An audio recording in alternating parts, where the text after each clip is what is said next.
Wing News investigative reporter Celine McArthur explains. Every one of these gutted homes and piles of rubble has a story. Some are heartbreaking, others traumatizing. My neighbor tried leaving. He didn't make it, to say the least. All of them life-changing. My dad always said if money can fix it, it'll be okay. We just have to find enough. As Fort Myers Beach slowly rebuilds, some wonder if the old charm and Barrier Island vibe will be lost. Disasters like this can bring out good and bad. Tammy Drake sees the good. She's a bartender at Wahoo Willie's, one of the first restaurants to reopen after the storm. How are your wings? Very good. Good. Really good. She's also lived on Fort Myers Beach for 27 years and can't imagine her life anywhere else. Oh, this is home. This is home. The whole island, the community, the water, the weather, the family.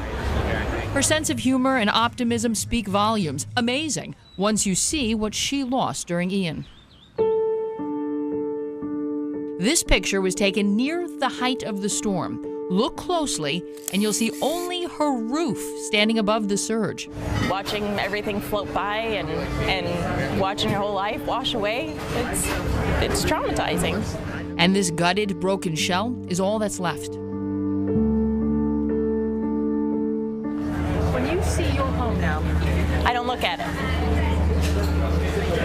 I don't even look over. Honestly, I think any anger I have towards this whole situation, I feel towards my house. Everything else is kind of replaceable, but that family unit and home and, you know, the place to lay your head and just feel all the feels is just, it's gone. Tammy is a single mother of 2 daughters. Her youngest rode out the storm with her at a neighbor's house. It was a frightening experience. She's traumatized. Her dad has her in therapy. Tammy is currently staying in a neighbor's trailer with their 2 dogs. She says Maddie needed far more stability and structure, so she's currently staying with her father out in Seattle. That loss hurt this mother the most. After losing everything and then watching her go, that was rough. She's my sidekick. She's always with me. Beach builder Joe Orlandini knows this for a fact. He lives nearby and saw their bond firsthand. Her daughter was very upset.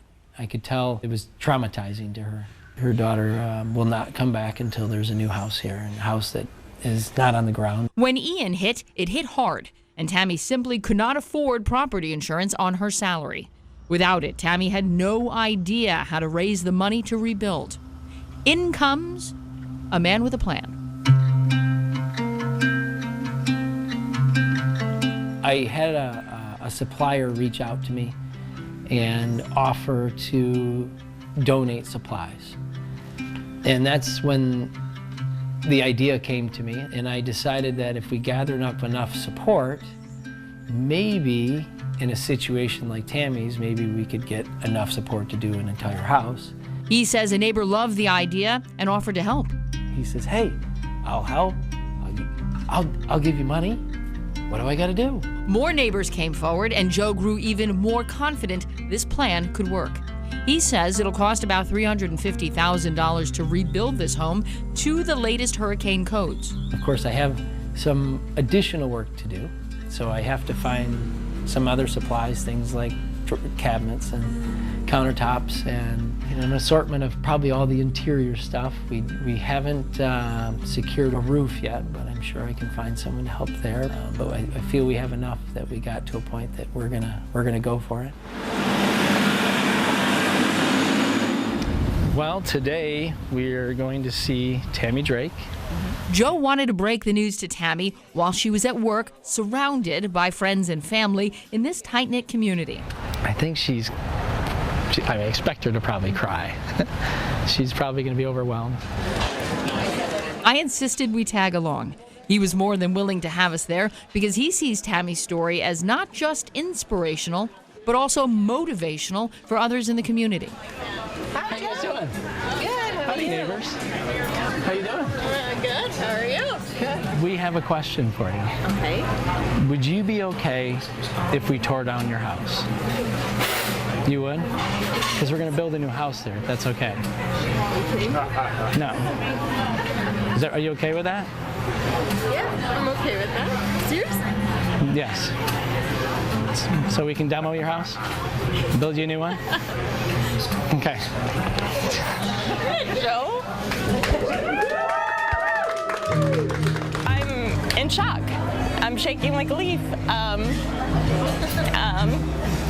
He's going to bulldoze and rebuild. And I'll have a home for my girls to come home to. Joe didn't tell her how much this not-so-small gesture will cost. $350,000 gift. That's huge. Way more than I'd ever deserve. I don't even know what to say. Just hold. I'm sorry, I'm on camera. Tammy says it was humbling and heartwarming to find out neighbors are also pitching in. It just says so much about this community. Oh my gosh. I mean, that's what's keeping me here. You know, it's just how everybody's just pulled together, and there's so much love here. Oh my God. Oh, there she is. There she is. You ready? Yeah. Good morning.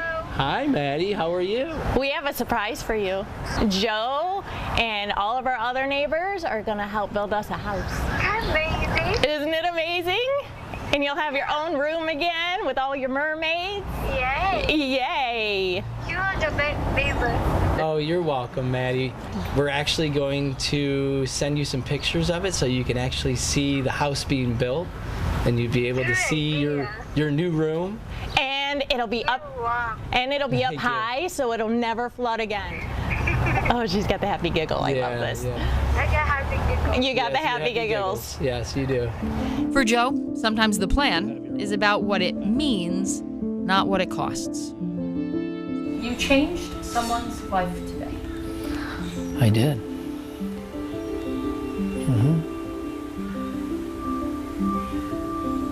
It's not gonna happen. I'm not gonna cry. Not gonna do it. What he is going to do is make sure this family is in their new home for the holidays. And you can count on us to follow every step of the build. In Fort Myers Beach, I'm Celine McArthur, Wink News. A storm surge wiped her out until all a Fort Myers Beach mother had was a hammer and hope. In came Wink News investigative reporter Celine McArthur, who introduced you to a man with a plan and created a storm surge of another kind, a tidal wave of community hope. Does this feel awkward to tear your own house down? A little bit. Does it? Okay. As Tammy Drake climbs into the cab of this excavator and prepares to level her Fort Myers Beach home, she's feeling a mix of emotions. Part of me is beyond ecstatic. I don't have to look at that anymore, and we have something beautiful and flood-proof going in. But then, you know, that's where my kids were born and raised, and there's so many memories in that house. But the memory of riding out Hurricane Ian with her daughter Maddie, watching their house, their home, disappear into the storm surge is one they never want to relive. So this house has got to go.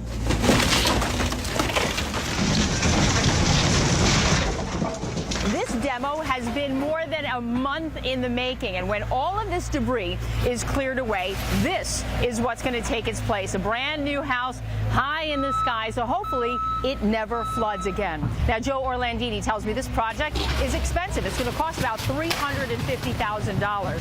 His suppliers have stepped up, neighbors have stepped up, and when our story aired, there was a tidal wave of support flowing in. People wanting to supply roofs, contribute and donate cabinets and labor and even furniture. I had someone that said, I want to do Maddie's bedrooms, and that was really, really cute and nice. Oh, so much outpouring of love. I have people come up to me multiple times a day just saying they saw the story. They're all teared up. They make me all teared up. And the response has been absolutely beautiful. Just beautiful. Then came the big one, a whale of an opportunity from Wink News viewers Mike and Dawn Miller, who watched our story about Tammy and Maddie. We absolutely love the story. We felt for her. We want her daughter back home with her. So we were like, we've got to figure out a way we can help. While they're also rebuilding their Fort Myers Beach landmark, the Millers bought the Whale restaurant in June of 2022. We absolutely fell in love with it. 3 months later, gone, destroyed by Hurricane Ian. Well, the Millers are staying, and they believe their neighbors, who were virtual strangers, should be able to stay put too. So Mike called Joe with a plan of his own. Sends back a text and he says, what, $100,000 out? Completely blown away. I texted back Mike, I think, oh my God, I can't believe it. Are you serious? You know, for real? It's real. We were there when the Millers handed Tammy a check for $100,000. You know I'm gonna leave here and go puke, right? I was in shock, just absolute shock. I mean, they have so much to rebuild already between their home and their business, and to give to, you know, my family is just, it tears at the heartstrings. Beautiful, thank you. And then it happened again. Another big donation, $20,000 from a neighbor who asked not to be identified by name.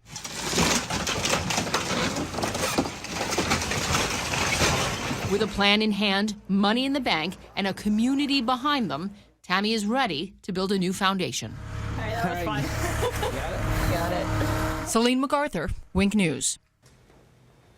So wonderful. Earlier today, another neighbor came forward donating $10,000 to the build. You can see Celine's entire series, A Man with a Plan, now on winknews.com.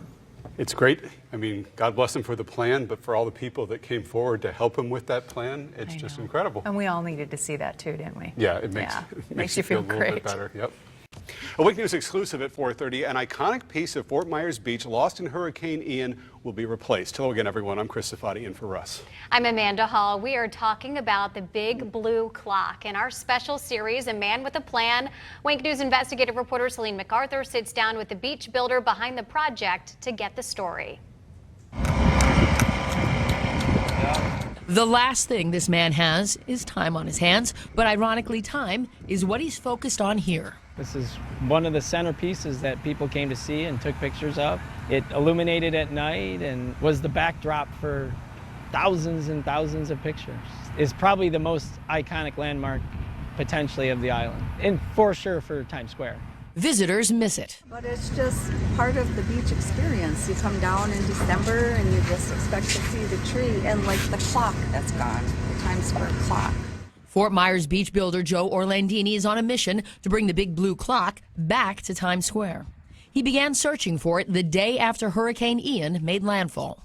I had an excavator dig, move piles around, sift through them, literally move pile from one side of the street to the other. I think initially I was pretty upset when I couldn't find it because I really was determined to find it. And since he couldn't turn back time, Joe and his partners bought a new one. And he said, "What do you think?" He said, "Well, what are you thinking?" He says, "You know where it came from?" He says, I said, "Yes." So he said, "Well, don't you think we should get the clock?" Okay, let's do it. He reached out to the Verdon Company in Ohio to see if they could make the exact same one. And they said, "Sure, send us a check. We'll build you a clock." And time is money. $38,000. But to Joe, it's money well spent. We definitely want to keep the character and keep the vibe of the island, and that's the key. But it's more than a landmark. It's a sign of the times. The times moving forward. So that the businesses find their way to stay here, to rebuild. There's been a lot of concern of some of them leaving. The new ones that come, hopefully they're embraced. And we love them just as much, and they become part of the community, which is important. We want them to bring an economy back here is what we need, and we have to value them coming in and helping. It's vital for our economy. It's how we survive. We live off this land, and off this land are these people that bring the money that we live off of. Joe also replaced the palm tree that gets decorated for the holidays and has been searching for other landmark pieces lost in the storm. Can I bring it back to him? Yeah, you want to bring it back to him? Yeah. That's what a tourist can sign, so roll it up on our property. He found the tiki head that sat outside the Yucatan beach stand across Matanzas Pass and brought him home. Even though it's small in the whole scheme of what we have to do, but it was entertaining, it was fun. It put a lot of happiness back. That happiness sparked a community-wide effort to find and return other pieces, like the big giraffe. He's got a broken leg on one side, and he's got a missing one. He's an amputee now. Yes. He needs a vet. While they're a little beat up, they survived. A message that resonates in this storm-ravaged beach community. Like, you know, we need that. We need that positivity, and if we can find those pieces, we bring them back. The company says it's going to take about 4 months to get the job done, and you can count on us to be here when it's delivered and installed. On Fort Myers Beach, I'm Celine McArthur, Wink News. Kind of like the giraffe with his little boo-boos. Yeah. I mean, still the giraffe. So tonight we have the things that are coming back, and then earlier we told you about, you know, the cottage and Shuckers. The deal is closed. But it's still going to be the cottage. It's still going to be the cottage. Wink News was the first to report a local beach builder and his investors commissioned a new pedestal clock, a replica of what once stood there for more than 20 years. In a Wink News exclusive, investigative reporter Celine McArthur travels to Ohio with a man with a plan to watch the clockmakers finish the job.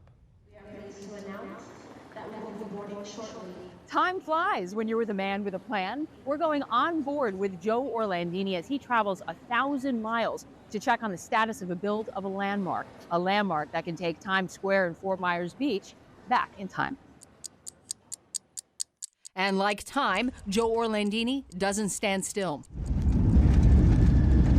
He's busy rebuilding Fort Myers Beach, so he only has 12 hours to get to Cincinnati and back. His mission? We're going to put this on today. To make sure the $38,000 clock is ready to become the welcoming face of Times Square. Peter Verdon says his family's business, the Verdon Company, has been making clocks for 181 years. I'm the 7th generation of this company. We started in 1842, came here to Cincinnati from France. We've made bells and clocks ever since. But this is the first time one of their landmark clocks washed away in a storm. So they dug into the more than 20-year-old project file to recreate it. They might look the same on the outside from today to 20, 30 years ago, but we've got a full engineering team that will look at everything from how the head is attached to the base to how the base is attached to the ground, and even the products on the inside to make sure, like the timepiece and the controller, the hands, the drive shafts, everything to make sure that they're the best possible component that we can put in a clock today. The teal may surprise you, but as you can see in these 2001 pictures, it's authentic. Oh, this is the authentic. Look, it's the exact color match, too, to the original. And if you look closely at what's left of the clock base in Times Square, you'll see the teal there, too. Fort Myers will be happy to know that they have the only Verdon clock that color in the world. Ready?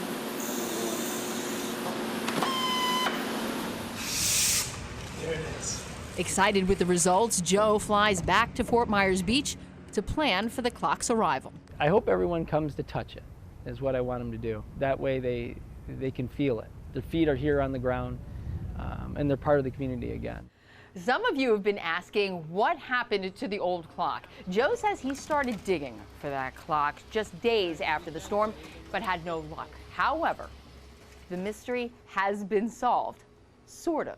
Take a look at this picture. It's the clock, buried in a pile of trash that landed in a pool nearby. Sadly, the clock that was lost in Ian and then found is likely gone for good. That trash was hauled away at a time when the family was dealing with the disaster. In the meantime, Joe hopes the new clock, which as you can see is now on Fort Myers Beach, will be installed by the 4th of July. And you can trust us to keep you posted on the progress. I'm Celine McArthur, Wink News.